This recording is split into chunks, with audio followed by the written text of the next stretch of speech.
Hi everybody and welcome to my channel.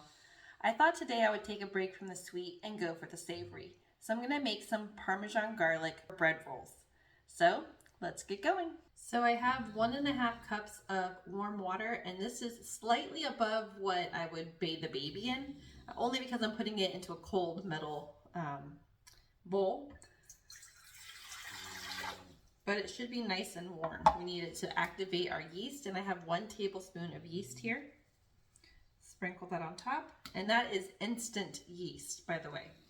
I also have 1 tablespoon of sugar and 1/2 teaspoon of salt, and that just helps the yeast activate. And then I'm going to give it a quick stir with a spoon. And since this is instant yeast, we don't have to wait for it to proof or bloom, or however you want to say it, get all fizzy, because it's already ready to go. So I'm going to put in 1 cup of flour. That's 2. Now I'm going to go ahead and mix this with my with my hook attachment. Okay, so I'm just going to scrape down the sides and the bottom, make sure everything's getting mixed in well. And this is very watery, so I'm going to add 1 more cup of flour.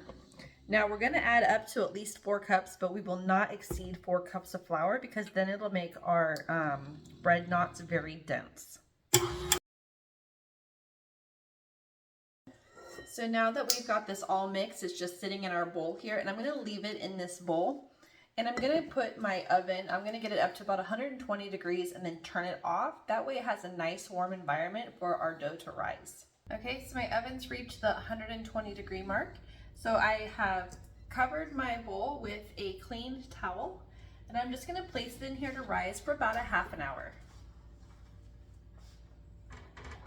So we're looking for this to double in size. If it stays flat, maybe give it another 20 minutes, but if it's still flat after that, that means you've killed your dough and you have to start over again. But having this nice warm temperature, because my house is quite cold, it's like 62 degrees or something in here, it's very cold, it's winter time. But having the nice warm place for it to rise should help it rise. If you let your oven get too hot, like it got up over 200, it'll kill your yeast. Or if your water when you're mixing it was too hot, it will also kill your yeast. So 120 I found is a really good temperature. So that's what we have it on, and I will see you in 1/2 hour. So our dough has risen to double the size, and I have a generously floured work surface because this is very sticky and I really don't want to handle it too much. And I also have over here parchment lined baking sheet. So I'm going to just use my dough scraper, scrape this out onto the mat.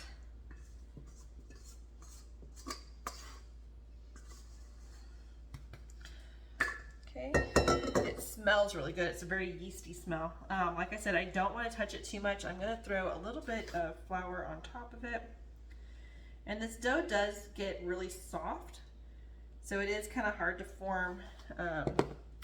You're supposed to do breadsticks, but I noticed when I did breadsticks, they would like get wider and not necessarily like stay the same shape. So it's easier for me to do a knot or a twist. So I'm just going to roll this out. Kind of want it to be in a rectangular shape.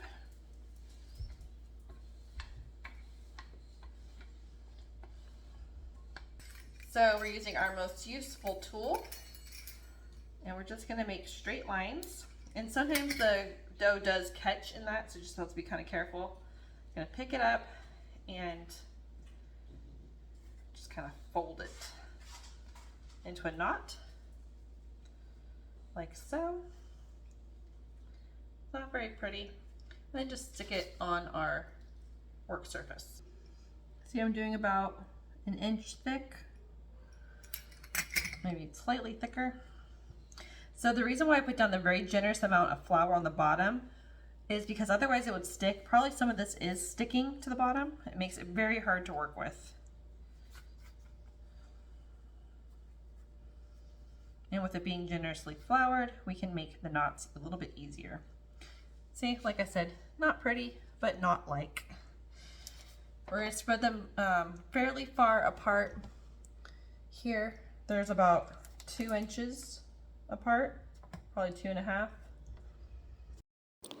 I forgot to show you that you have to let these sit again in your oven on the warm temperature for another half an hour for them to double in size once again.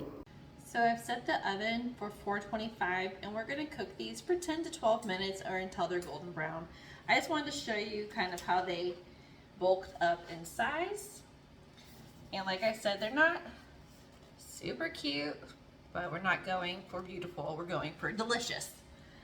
So that's all that matters. If you couldn't tie a knot, you could just do a twist or leave them straight. It's all your preference. And once this goes off, I'm going to put them in the middle rack. So when our bread comes out of the oven, I'm going to spread melted butter on top and then add my seasoning.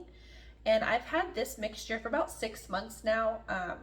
They say to keep it for 2 months, but there's no huge difference with it being 6 months because I keep it in a sealed container. That is my own personal preference to not throw it away after 2 months because I do not use this often enough, but take that information at your own detriment. If you think 6 months is going to make you sick, please throw it away. But what this is a half a cup of the powdered Parmesan cheese, the kind that comes in like a little canned container. And then I have 1 teaspoon of salt, 2 tablespoons of garlic powder, 2 teaspoons of dried basil, 2 teaspoons of dried oregano, and 2 teaspoons of dried parsley. And you just mix that all up. And then you can sprinkle it on the top and it's really good flavoring. It smells just like breadsticks coming out of the oven. And like I said, I keep this for a while sealed up. So I'm not gonna make another batch, but really all you have to do is combine all those ingredients together, mix it up, and it's done. Easy peasy. So these are just out of the oven. They're a nice golden brown color. It's kind of hard to tell the coloring in this lighting, but they are a nice golden brown. And I have some melted butter here that I'm just gonna brush over the top.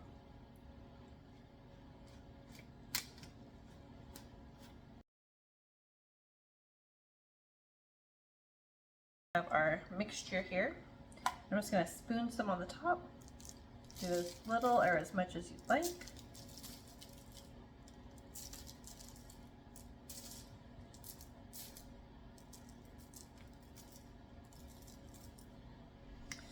And there you go.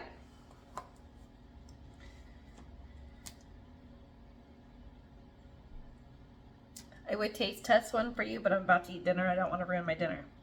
But these are very delicious. Your family will love them. If you'd like to see more baked goods and pastries, please like and subscribe below. Have a great night, everybody.